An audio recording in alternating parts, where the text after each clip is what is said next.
and this is Lit Happens, your celebration of the literary arts here in Saskatchewan. Today, I'm very pleased to welcome our guest, Jennifer Olson. Jennifer is a teacher who worked in rural schools and on a cruise ship before returning to Saskatoon. She now teaches at Chief Whitecap School.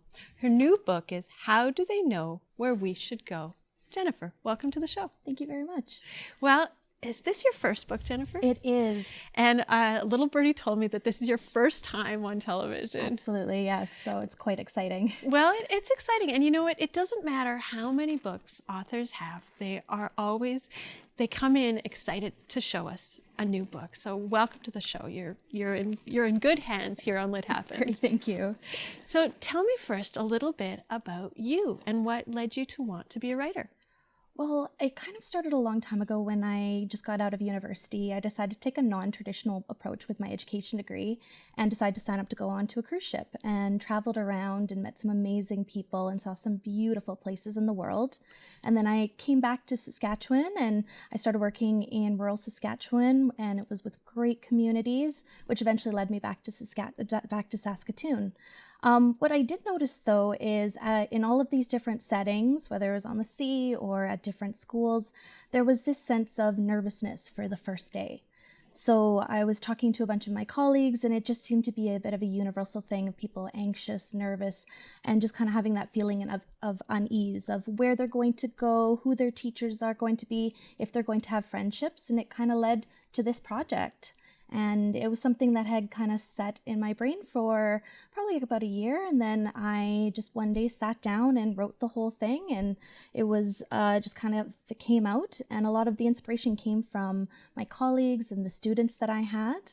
So it was a great, just kind of one of those things that just I didn't expect to happen, but it was something that I knew that was something that maybe I wanted to share with others.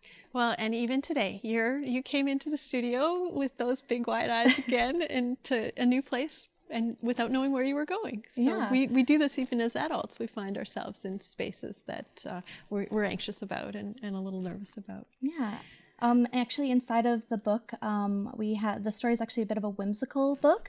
So it's talking about how you might end up in a classroom with a teacher, with your friends, or how they decide to do that.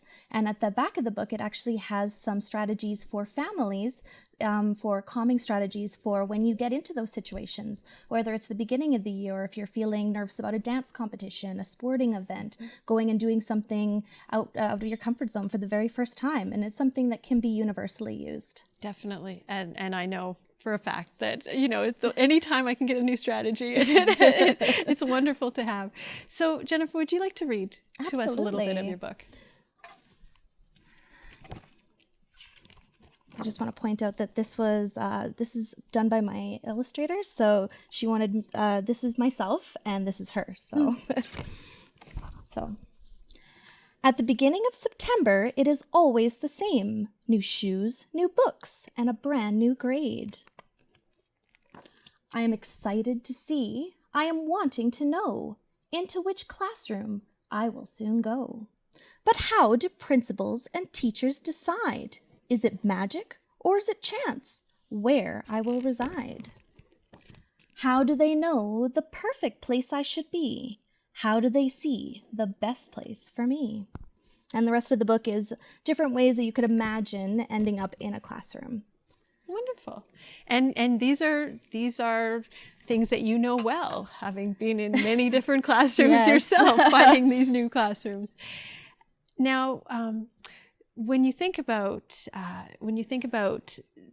these new things and having a new book, were there moments on this journey of writing where you thought, this is a little bit scary, maybe I shouldn't, or were you just going in full heart and with passion? Well, I think I started off with passion and no idea what I was getting into. I had no idea about getting pictures and trying to digitally edit them or trying to get them to a publisher or just kind of finding all the different pieces getting with that you need to put a book out. I was very blessed that I have, it takes a village. So I have a lot of great, wonderful colleagues and friends that knew a little bit about a lot of things. So it came together and I got a lot of support from my publisher, which was great. And tell me a little bit about the illustrator. The illustrator is actually, her name is Kelly Bell. We started off in the same school.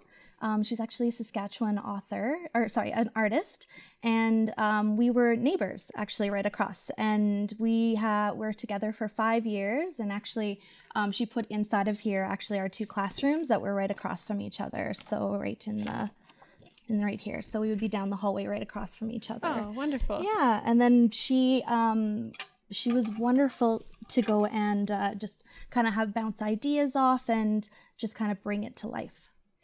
And it's wonderful when you can have a collaboration like that and then bring something together and something that you're so proud of. Yeah, and it's a great thing that we feel that inside of it does a bit of a whimsical message and an uplifting message, but it gives you that tools that you can use in not just at the beginning of the year, but also throughout in any situation. Now, when you think back to your own childhood, were you writing as a child? I actually wasn't a writer as a child. I loved books, but I didn't see myself as a writer. It actually came out more as I taught students how to be writers and encouraging them that they could be one day writers. And it was a nice thing to say that if I can end up doing something like this, I know that you can do it as well. And your students must be so excited to have this book in their hands and to look at it and to know who wrote these words and who drew these pictures. It's been very wonderful. It's actually been in a bunch of the libraries that I've been in, and the kids will, when they find it actually in the library, they'll come up and show it to me that it's a part of the library and it's something that they can take home and share with their families. Nice.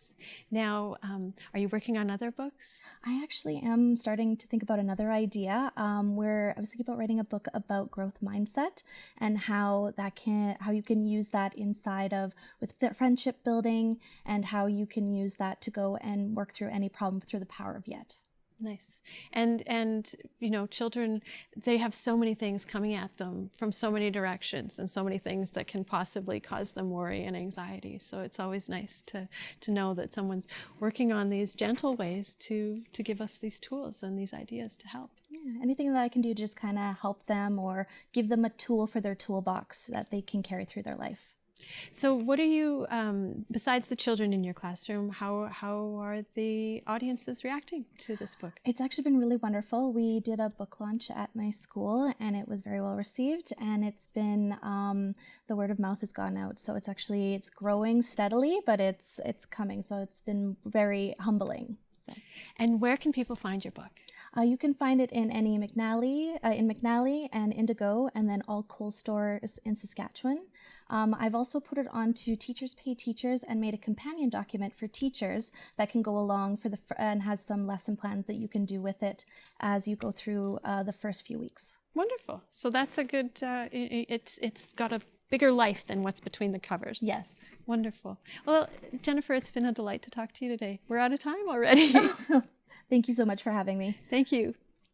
I'm Danica Lorer, and this is Lit Happens. You can find past episodes on YouTube. You can find me on Facebook, Instagram, or Twitter.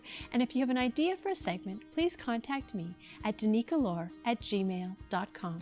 Thanks for watching.